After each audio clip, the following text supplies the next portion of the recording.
Hello, very good morning दोस्तों। कैसे हैं आप सभी लोग? आशा करती हूँ कि आप सभी लोग स्वस्थ होंगे, सुरक्षित होंगे एवं मन लगाकर अपनी पढ़ाई कर रहे होंगे। तो जैसे कि आप सभी जानते हैं, मेरा नाम है शिवालिका और मैं रोज सुबह 11 बजे आपके लिए एसएससी उत्कर्ष पर लेके आती हूँ 10 मिनट साइंस एक्सप्रेस, जहाँ पे हम लोग करते हैं इंपॉर्टेंट साइंस के टॉपिक जो कि आपके कॉम्पिटेटिव एग्जाम्स जैसे कि एसएससी, रेलवे या सीडीएस, एनडीएस, सीएपीएफ इन एग्जामिनेशंस के लिए काफी ज्यादा यूजफुल होता है।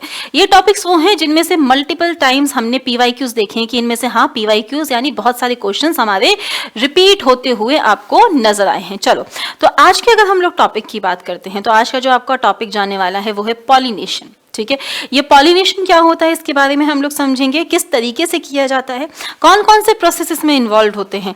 तो ये हम लोग आज के टॉपिक में देखने वाले हैं, यानी कि परागण। अगर हम लोग परागण के बारे में देखते हैं तो ये क्या है, जैसे फर्टिलाइजेशन होता है यानी निषेचन होता है। निषेचन में क्या होता है बेटा, आपका मेल गैमेट फीमेल गैमेट से जाके मिलता है।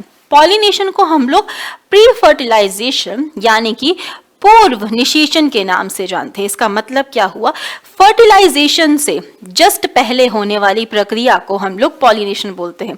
अगर बहुत आसान सी भाषा में बताऊं तो असल में क्या होता है, जो पोलन ग्रेन्स होते हैं आपके, वह क्या होते हैं, एंथर से ट्रांसफर किए जाते हैं कहाँ की तरफ बेटा, स्टिग्मा की तरफ, एक फूल के अंदर। तो बेसिकली पॉलिनेशन कहाँ होता है, ये आपके पादपों में पाया जाता है। ठीक है, जहाँ पे आपके पराग कोश जो है वो पराग कोण से फूल के कलंक तक जाने का काम करते हैं और इसके बाद क्या होता है, ये आपस में मिलते हैं, यानी आपका मेल और फीमेल जो गैमेट होता है वो आपस में मिलता है और उससे बनता है बीज।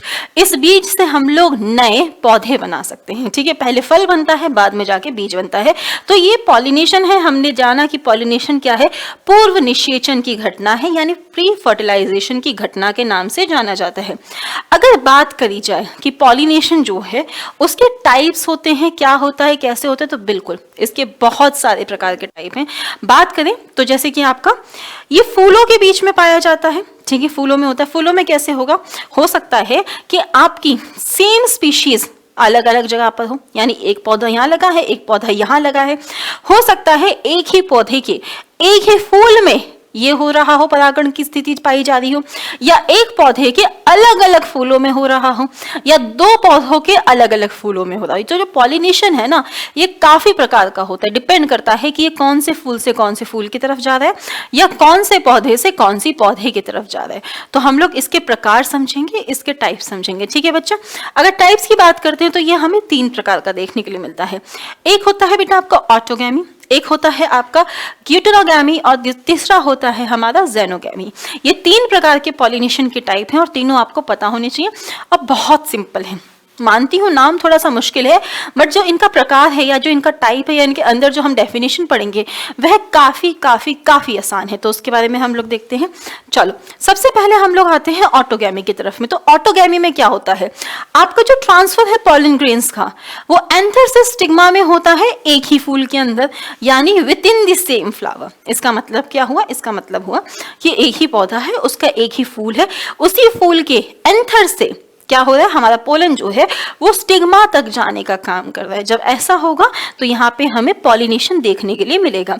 अगर इसके हम लोग डायग्राम की बात करें तो इस तरीके से देखो, ये ऑटोगैमी है। क्या हुआ, एक ही फूल था, ये क्या है बच्चे, ये वाला हिस्सा जो है इसे हम लोग स्टिग्मा के नाम से जानते हैं और यहाँ पे ये एंथर हो जाता है। इस एंथर पे पोलन ग्रेन्स पाए जाते हैं। ये पोलन ग्रेन यहाँ से उठ के इसी फूल के स्टिग्मा के पास जाता है। तो हम लोग बोलते हैं कि ये आपका क्या हुआ है, ऑटोगैमी हुआ है। ठीक है, सेल्फ पॉलिनेशन का आपका एक प्रकार होता है, इसे ऑटोगैमी बोलते हैं। अब ये किस किस पे डिपेंड करता है, एंथर स्टिग्मा सिंक्रोनाइजेशन, यानी कि ये दोनों एक तो सिंक्रोनाइजेशन यानी सेम टाइम पर काम करने चाहिए। ठीक है, जिस टाइम पे स्टिग्मा को आपका पोलन चाहिए उसी टाइम पे एंथर को रिलीज करना होगा।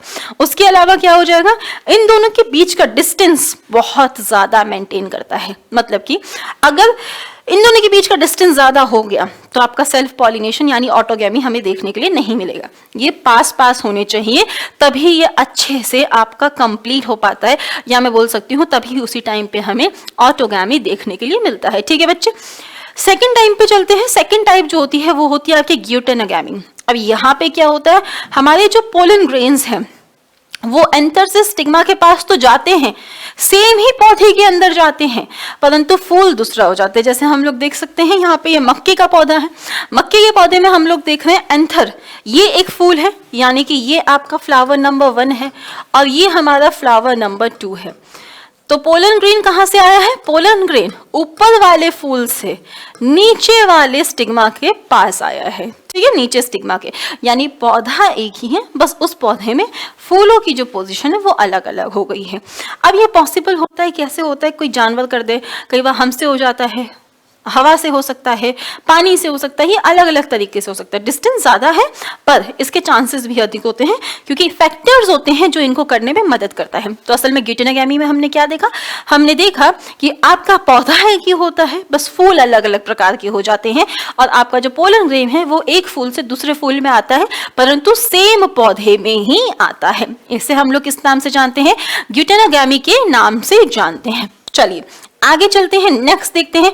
नेक्स्ट होता है बच्चा आपका ज़ेनोगैमी, इसे हम लोग क्रॉस पॉलिनेशन के नाम से भी जानते हैं। तो यहाँ पे क्या होता है? यहाँ पे जो आपके पोलन ग्रेन है वो ट्रांसफर होते हैं across the flowers of different plant, यानी कि पौधा ही अलग हो गया, ठीक है, पौधा अलग है, ये प्लांट 1 है और ये प्लांट आपका 2 है। यहां से ट्रांसफर होना, एक पौधे से दूसरे पौधे के पास ट्रांसफर होना, पर स्पीशीज सेम होती है। अगर गुलाब का पेड़ है तो गुलाब के पास जाएगा, ठीक है, गुड़हल का है तो गुड़हल के पास जाएगा, ये आपका सेम होता है। तो आपका सेम स्पीशीज के एक पौधे से दूसरे पौधे तक आना, ठीक है, और पॉलिनेशन करना, इसे हम लोग क्या बोलते हैं? ज़ेनोगैमी के नाम से जानते हैं। तो हम लोगों ने 3 देखे, ऑटोगैमी देखा, गिटेनोगैमी देखा, ज़ेनोगैमी देखा। ऑटोगैमी में देखा सेम फ्लावर के अंदर होता है, गिटेनोगैमी में देखा इसे एलोगैमी भी बोलते हैं। यहाँ पे हमने देखा डिफरेंट फ्लावर पर सेम प्लांट, पौधा एक है पर फूल अलग अलग है। ज़ेनोगैमी में हमने देखा कि पौधे ही अलग हैं, ठीक है, पौधे ही अलग है परंतु स्पीशीज सेम है, वो अलग नहीं करी है। गुलाब का फूल है तो गुलाब का है, गुड़हल का तो है गुड़हल का है, या कोई भी फूल जो आपको पसंद हो वो आप इस एग्जांपल से समझ सकते हो, ठीक है। किस किस के द्वारा होता है, इसके फैक्टर्स कौन कौन से, एजेंट्स कौन कौन से, अगर बात करें तो ये बायोटिक और अबायोटिक एजेंट से होता है, यानी लिविंग और नॉन लिविंग कंपोनेंट दोनों से किया जाता है पॉलिनेशन जो है। अगर बात करें बायोटिक में किस किस के द्वारा होता है? एनिमल, इंसेक्ट, बटरफ्लाई एक्सेट्रा, बहुत सारी जीवित चीजें होती है उनके द्वारा किया जाता है। अगर पॉलिनेशन हमारे कीट मकोड़ों के द्वारा होता है तो हम लोग इसे एंटोमॉर्फिली बोलते हैं, ठीक है। अगर किसी कीड़े की वजह से हुआ है, जैसे मधुमक्खी हो गई या कुछ हो गया, उनकी वजह से हुआ है तो हम लोग इसे एंटोमॉली बोलते हैं। और अगर ये चिड़ियाओं की वजह से होता है, हो सकता है चिड़िया कुछ खाना खाने गई हो और गलती से उसने आपका पोलन ग्रेन किसी स्टिग्मा पे गिरा दिया हो, तो वो किसकी वजह से होता है? ऑर्निथोफिली की वजह से होता है, यानी इस टर्म को हम लोग ऑर्निथोफिली बोलते हैं। अगर चिड़िया की वजह से हुआ है तो ऑर्निथोफिली हो जाएगा, ठीक है। और वर्टिब्रेट्स के द्वारा होता है, यानी हमारे कुत्ता बिल्ली की वजह से हुआ है, जानवर की वजह से हुआ है, तो हम लोग इसे जूफिली बोलते हैं। क्या बोलते हैं बच्चे? जूफिली के नाम से ये क्वेश्चंस आते हैं, ठीक है। वहीं बात करें अगर हवा के द्वारा पॉलिनेशन हुआ है, हवा के द्वारा हुआ है तो हम इसे एनेमोफिली के नाम से जानते हैं, और पानी के द्वारा पॉलिनेशन होता है तो हम लोग इसे हाइड्रोफिली के द्वारा जानते हैं। ये कौन से हैं? ये अबायोटिक है, यानी कि अजीवित है, और ये जीवित है। तो पॉलिनेशन में आपको ये सारे टर्म्स ध्यान रखने हैं, यहां से आपके एक अच्छे लेवल के PYQs बनते हुए नजर आते हैं, ठीक है।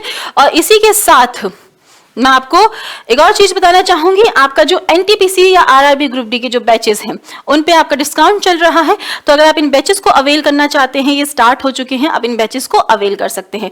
RRB ग्रुप डी की अगर मैं बात करूं लक्ष्य बैच, तो इसकी जो फीस है वो अभी मात्र 600 रुपए है, जो आपकी 4000 से घटाकर 600 रुपए कर दी गई है। इस बैच को आप अवेल कर सकते हैं। वहीं RRB NTPC का जो बैच है आपका 6 जनवरी से शुरू हो चुका है, इसकी फीस आपकी मात्र 700 रुपए है। तो अभी जाकर आप इन बैचेस को अवेल कर सकते हैं। Thank you so much, have a nice day, take care, जय हिंद, बाय बाय।